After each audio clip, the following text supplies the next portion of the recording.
He that have ears to hear, let him hear. All right, we want to touch on a little something, man. Clean up a little bit of a doctrine that's false, right? Maybe just misunderstanding, not necessarily false. Some people misunderstand it. Some people are preaching it falsely, purposely. All right, so let's clean it up, and that's what we like to do on this channel. We like to clean things up.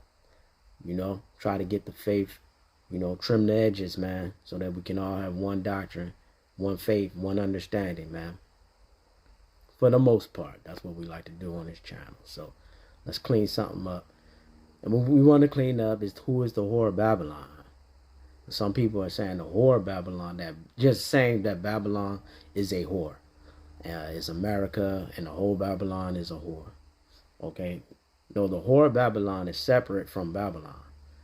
All right? Babylon is not a whore. Babylon is against God, directly against God.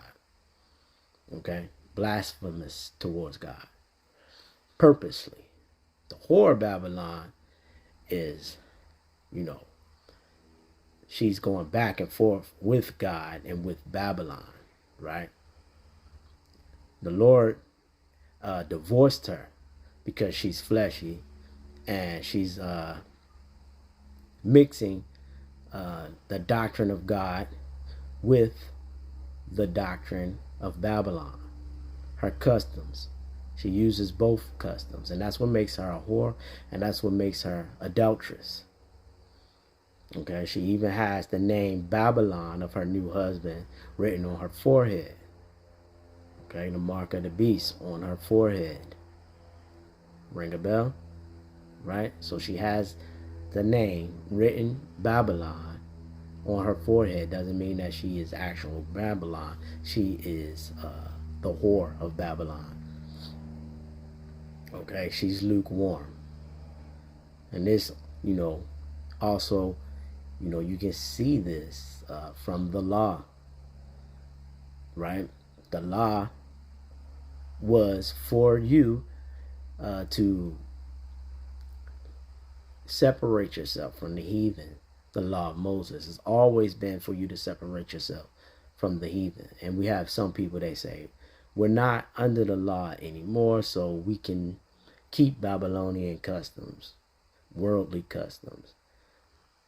But as we were going into, the law was always just to keep you from the heathen, as it was even in Moses' time.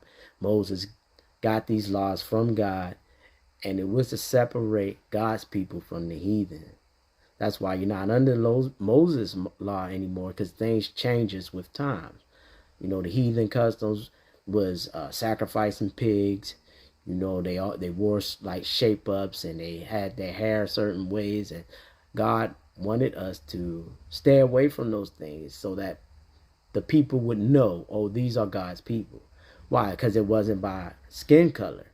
It was by our practices that showed, if we were God's people or not. And it's never been by skin color. It's always been by our practices that shows if we are God's people or not. Okay?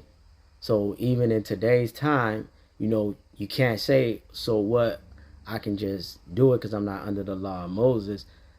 You still have to separate yourself from the heathen. And it's by our customs and it's by the practices that we do. Okay? Now, we might see somebody who, we might see certain nations and certain people that do things. And we can't necessarily point out fingers at individuals and say that this person's a heathen. Because people can be forgiven and they can come out of Babylon. They can come out of her. Right? So we do have to forgive them. That they believe that if they were born in a certain place, that they're God's people. And they believe that if they're a certain skin color, that they're God's people. And if they're a certain nationality, these people are the people who are mixing customs with God's customs, and they're being whores. Okay?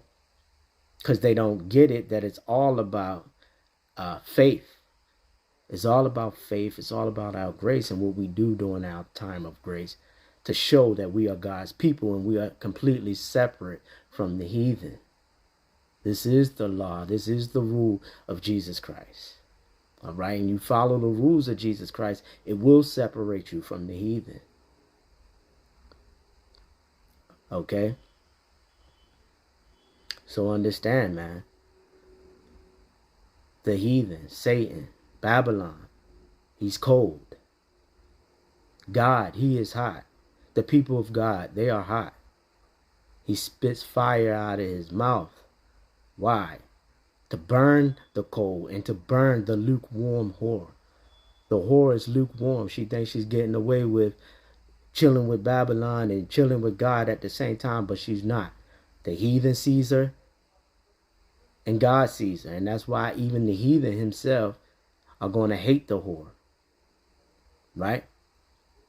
They're going to cast out the whore. They're going to beat the whore. And even God and his people with his fire, the fire of his mouth, the fire is going to eat her flesh. All right? So make sure you're not a part of that church. Make sure you're not a part of those people.